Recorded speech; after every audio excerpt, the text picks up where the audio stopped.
So hello guys, for today's video, ituturo ko sa inyo kung paano tayo mag-increase ng ating wallet limit sa ating GCash account. So dito sa aming tindahan kasi meron kaming cash in, cash out GCash transaction. Ngayon, yung 100,000 wallet limit sa aking fully verified account is hindi siya sapat or hindi enough siya sa isang buwan na transaction. So minsan nahihit talaga yung limit, nasa kalagitnaan pa lang.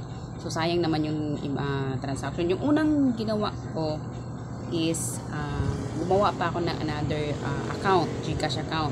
Pero pwede pa lang i-increase up to 500,000 ang limit sa ating mga wallet size. Okay? So kung paano ito, ituturo ko sa inyo sa video ito. So ito na siya. Ma-i-increase natin ang ating GCash account wallet limit sa pamamagitan ng pag-upgrade. So ito na yung upgraded account ko na may 500,000 wallet at monthly income limit. Paano mag-upgrade? Sundan lamang ang mga steps. So yung fully verified natin na account, so i-upgrade lang natin siya, yung level niya into GCash Plus. So ayon pa dito, here are the ways you can upgrade your wallet limit to 500,000. Step 1 natin, get fully verified. And then ang number 2, do one of the following.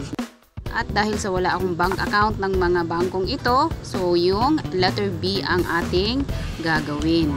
Mag-open lang tayo ng GSave or GInvest account at mag-deposit ng at least 100 pesos. Sa pag-open ng GSave account, so punta lamang tayo dito sa ating account at pindutin itong GSave, yung may coin bank or piggy bank. Ayan. So pag lumabas na yan, yung mga option, yung mga partner bank, so pili ka lang dyan kung saan dyan ang gusto mo. So sa akin, pipiliin ko tong BPI. Then read all the way down para mag-activate yung button.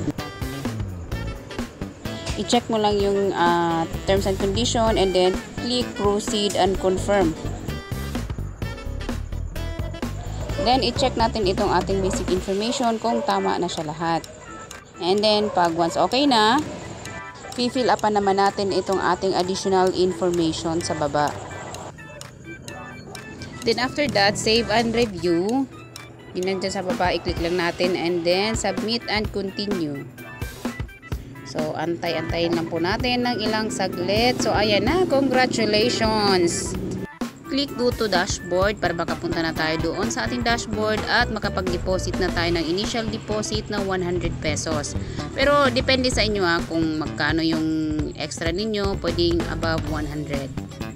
So ayan na siya, 0 pa yung nakalagay sa taas, no? So i-click lamang ang deposit.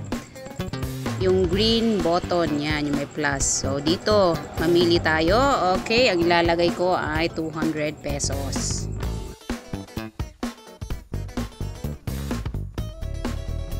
So ayan na, i-click lang natin itong pay 200 para ma-confirm ang ating deposit. So pag once confirm na yung deposit natin, titingnan na natin dito sa ating dashboard.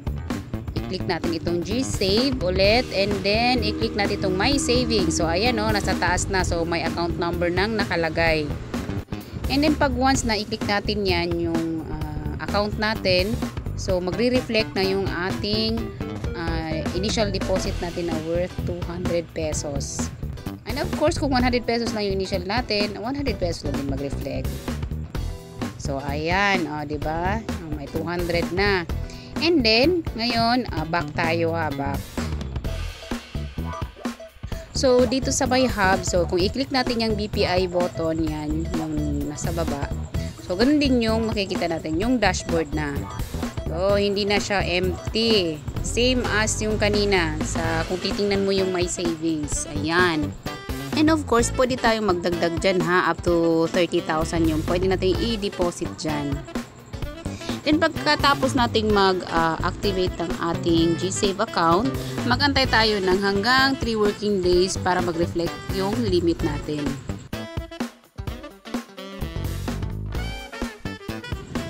Then after 3 days yan, i-check na natin itong ating profile limit.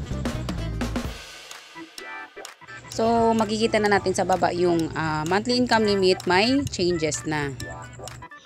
So yan lamang po. Maraming salamat sa panunood. See you on my next video.